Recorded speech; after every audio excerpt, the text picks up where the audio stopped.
तर या संदर्भात आता मोठी अपडेट समोर येते। आमदार गोपीचंद पडळकर यांना आता महसूल मंत्री चंद्रशेखर बावनकुळेंनी बोलावून घेतलंय।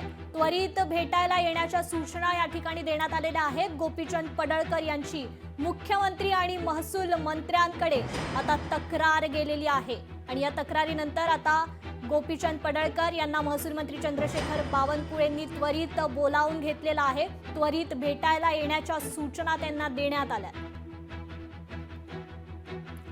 तर या ठिकाणी जितेंद्र आव्हाड यांनी चंद्रशेखर बावनकुळे यांच्याशी देखील चर्चा केलेली आहे। या राड्या संदर्भातच ही चर्चा झालेली आहे। तर यानंतर आता पडळकरांना चंद्रशेखर बावनकुळे यांनी त्वरित भेटायला येण्याच्या सूचना दिल्या।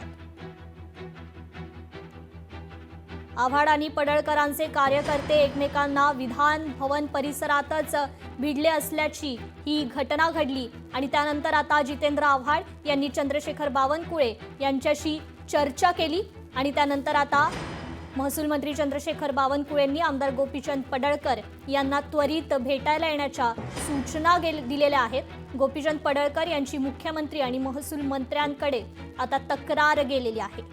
विधान भवन परिसरातच ही हाणामारी झाली। जितेंद्र आव्हाड आणि गोपीचंद पडळकर यांचे कार्यकर्ते एकमेकांना भिडले, त्या ठिकाणी हा मोठा राडा झाला आणि याचीच तक्रार आता मुख्यमंत्री आणि महसूल मंत्र्यांकडे गेलेली आहे आणि त्यानंतर आता लगेचच पडळकरांना चंद्रशेखर बावनकुळे यांनी त्वरित भेटायला येण्याच्या सूचना या ठिकाणी दिलेल्या आहेत।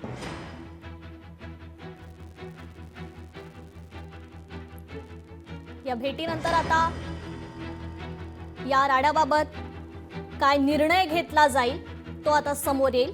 पडळकरांना बावनकुळेंनी आता बोलावून घेतलेला आहे। या राड्यानंतर जितेंद्र आव्हाड यांनी चंद्रशेखर बावनकुळे यांच्याशी चर्चा देखील केली।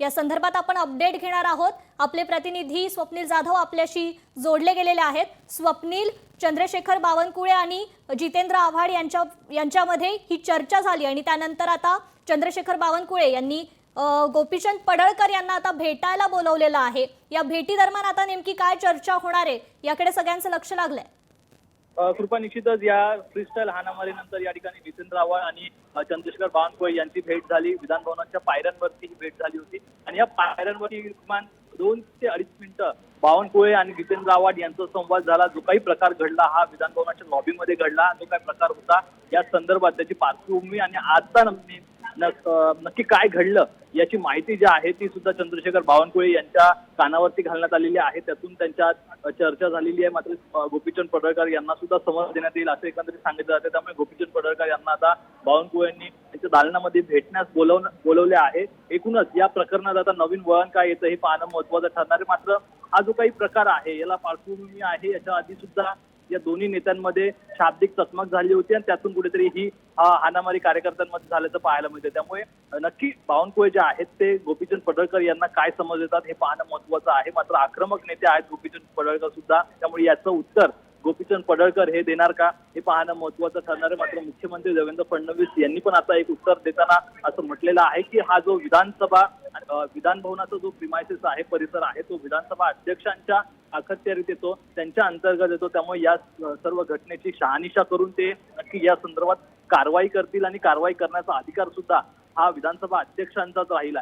त्यामुळे या ठिकाणी आता बावनकुळे नक्की पडळकर यांच्याशी संवाद साधताना त्यांना पडळकर नक्की काय माहिती देतात हे पाहणं महत्त्वाचं। या माहितीनंतर शहानिशा करून या ठिकाणी विधानसभा अध्यक्ष चौकशी समिती बसवतात की डायरेक्ट चौकशी करून कारवाई करतात हे पाहणं महत्त्वाचं आहे। कृपा, निश्चितच स्वप्नील, धन्यवाद तुम्ही दिलेल्या या अपडेट बद्दल। तर या राड्यानंतर आता जितेंद्र आव्हाड यांनी चंद्रशेखर बावनकुळे यांच्याशी चर्चा केलेली आहे। आमदार गोपीचंद पडळकर यांना महसूल मंत्री चंद्रशेखर बावनकुळेंनी त्यानंतर त्वरित भेटायला येण्याच्या सूचना देखील देण्यात आलेल्या आहेत। गोपीचंद पडळकर यांची मुख्यमंत्री आणि महसूल मंत्र्यांकडे आता या राड्यानंतर तक्रार गेलेली आहे आणि त्या संदर्भातच जितेंद्र आव्हाड यांनी चंद्रशेखर बावनकुळेंशी ही चर्चा केलेली आहे आणि या चर्चेनंतर आता पडळकरांना चंद्रशेखर बावनकुळे यांनी भेटण्यासाठी बोलवलंय। आता पडळकरांना नक्की काय बोललं जातंय यावर आता राजकीय प्रतिक्रिया देखील आलेल्या आहेत, त्या सुद्धा आपण पाहूया। अख्ख्या महाराष्ट्राला समजलं कोणी हल्ला केला. आम्हाला याच्यापेक्षा जास्त काही पुरावाच द्यायचे नाहीत. जर तुम्ही विधानसभेमध्ये गुंडांना प्रवेश देणार असाल आणि ते हल्ले करणार असतील तर आमचेच जीव सुरक्षित नाही आहेत. मी स्वतः ट्विट टाकलंय. मला आई बहिणीवरनं शिव्या दिल्या आहेत. तुला मारून टाकू, कुत्रा, डुक्कर, काय अजून काय काय लिहिलंय. काय चालू आहे काय विधानसभेत. मी भाषण करून बाहेर आलो आणि थोडासा मोकळी हवा खेळायला बाहेर गेलो होतो. हा मलाच मारण्यासाठी आले होते हे सगळे.